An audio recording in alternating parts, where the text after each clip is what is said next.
mereka tengah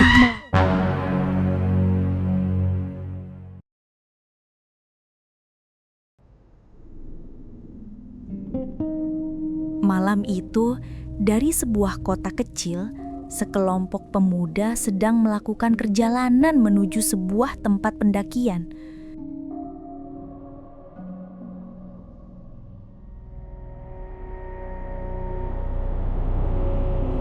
Di antara mereka ada Hilya, satu-satunya perempuan yang sering sekali melakukan pendakian bersama teman-temannya.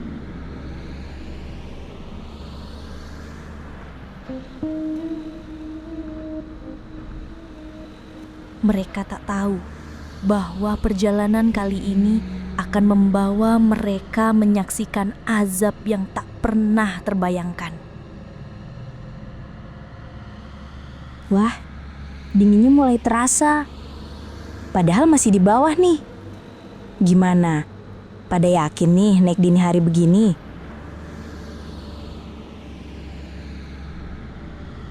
Yakin dong kak, biar pas sampai base camp langsung bisa istirahat. Terus lanjut deh pagi-pagi.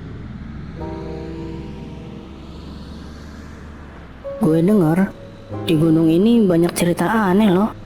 Katanya ada pendaki yang disasarin sama suara cewek nangis. Heh, jangan mulai deh. Gunung bukan buat ditakuti, tapi juga jangan disepelekan.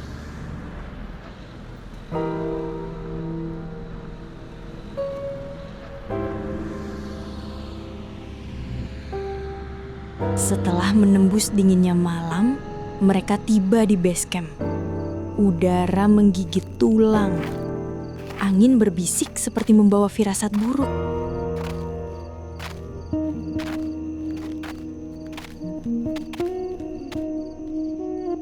Kita istirahat sebentar aja ya.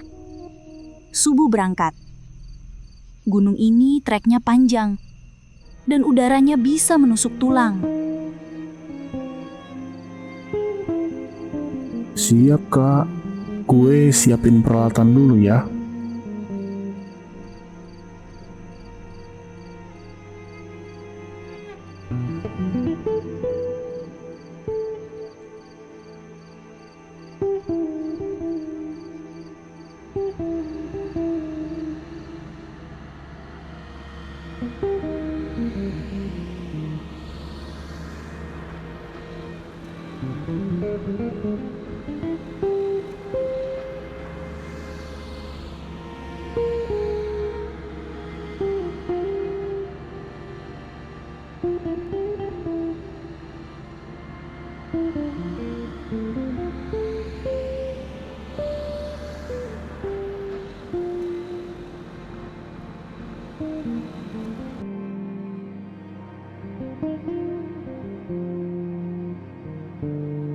Sampai di sini aja ya nah. Habis ini jalurnya sempit. Mobil udah nggak bisa lewat. Hati-hati. Soalnya cuaca suka berubah cepat di atas sana. Siap, Pak. Makasih ya.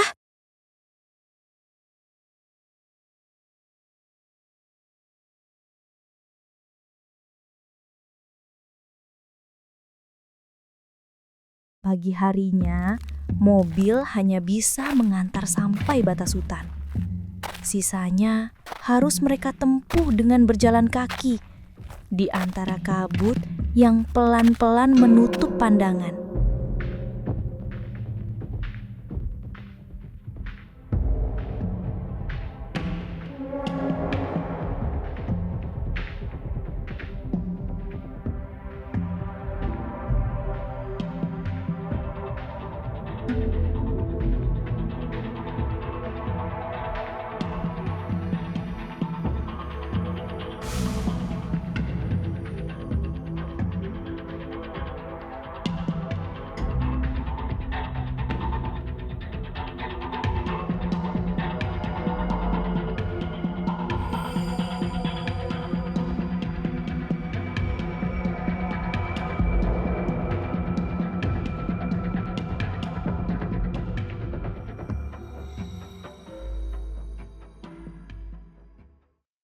Di pos 3, mereka berpapasan dengan sepasang pendaki.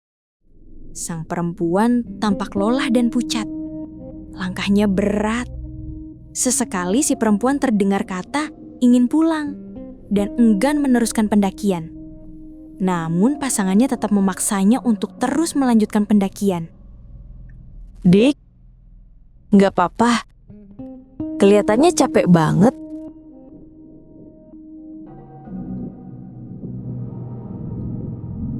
Iya kak, baru pertama naik gunung, capek banget ternyata.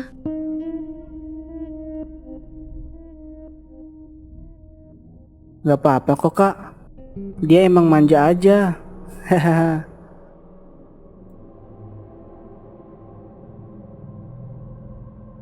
Hati-hati ya, gunung ini nggak ramah kalau kamu nggak siap. Bawa air cukup dan jangan maksain kalau udah nggak tuat. Siap kak, makasih ya sarannya.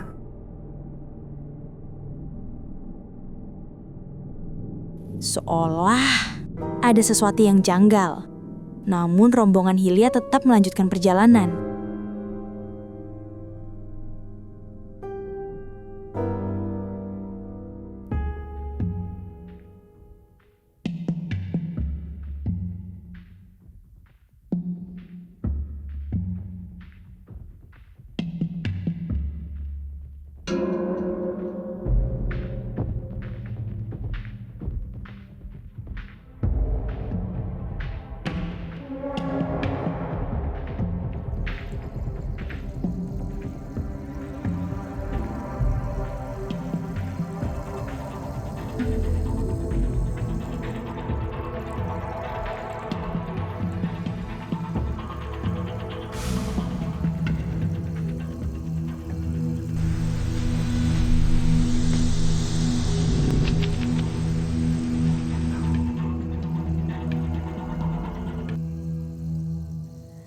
Malam turun cepat, kabut mengental, udara jatuh ke titik paling dingin. Akhirnya sampai juga. Dinginnya parah banget.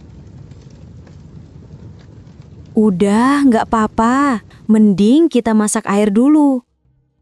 Nanti tidur pakai sleeping bag, jangan sampai basah ya.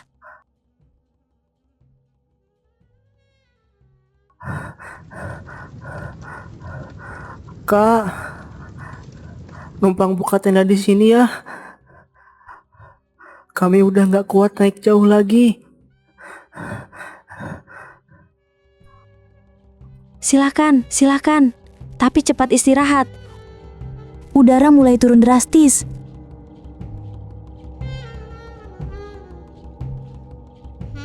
Di tengah gelapnya pos 4, pasangan muda itu tiba dan membuka tenda di sebelah rombongan Hilya.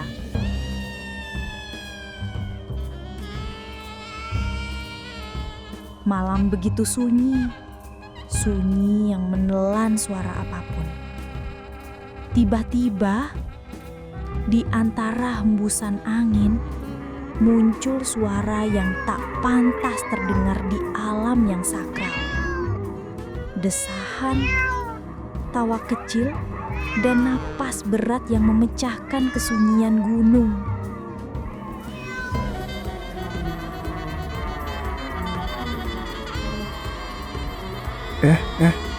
Lu denger nggak?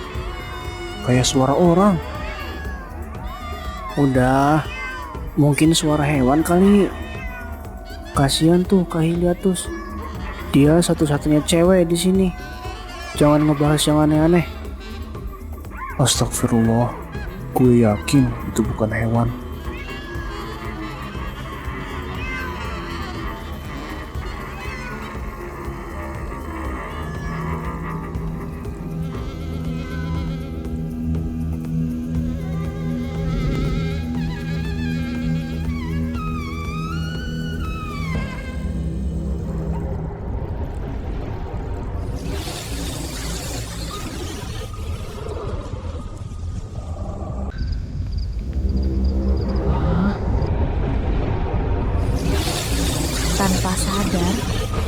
mereka tengah melakukan hubungan terlarang di tempat di mana setiap langkah seharusnya dijaga.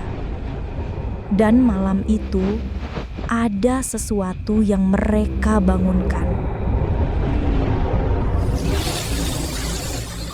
Fajar datang, namun terasa muram. Ketika rombongan bersiap turun, tenda pasangan itu tetap diam. Terlalu diam.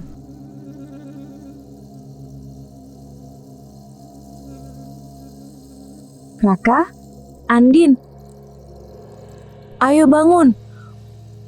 Udara udah mulai turun lagi. Kita harus turun sekarang. Dari tadi nggak ada gerakan, Kak. Dari semalam juga hening banget. Cuma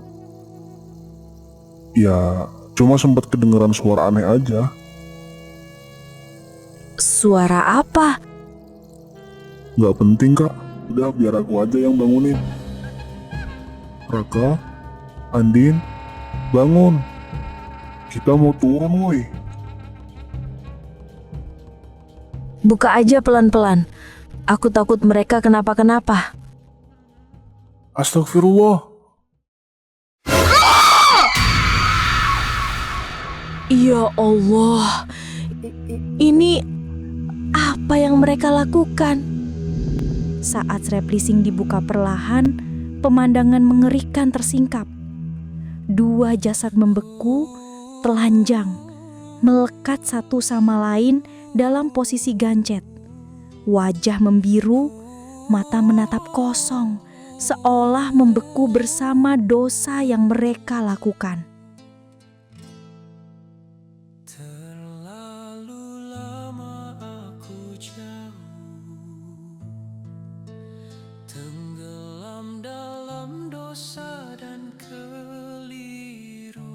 Kondisi tubuhnya kaku total. Suhu tubuhnya 0 derajat.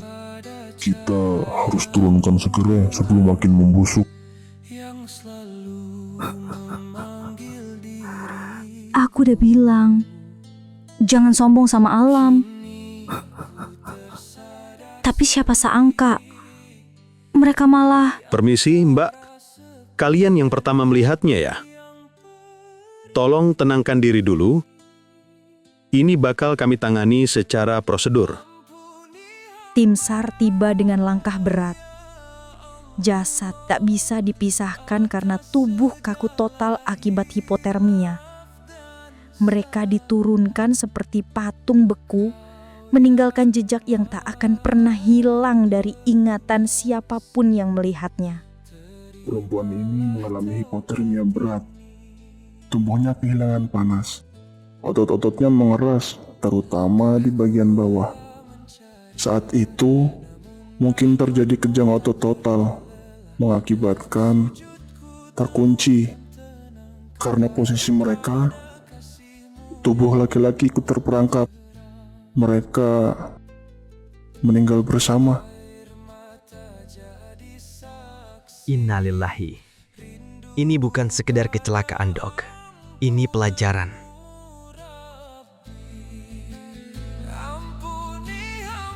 Semoga Allah mengampuni mereka dan mengingatkan kami semua bahwa alam bukan tempat bermain dosa. Inilah bukti bahwa alam tak pernah tinggal diam pada yang berbuat maksiat. Gunung adalah tempat sakral. Siapa yang naik dengan niat buruk akan diturunkan bukan sebagai pendaki, melainkan sebagai peringatan. Di balik kabut yang indah, ada mata yang selalu mengawasi.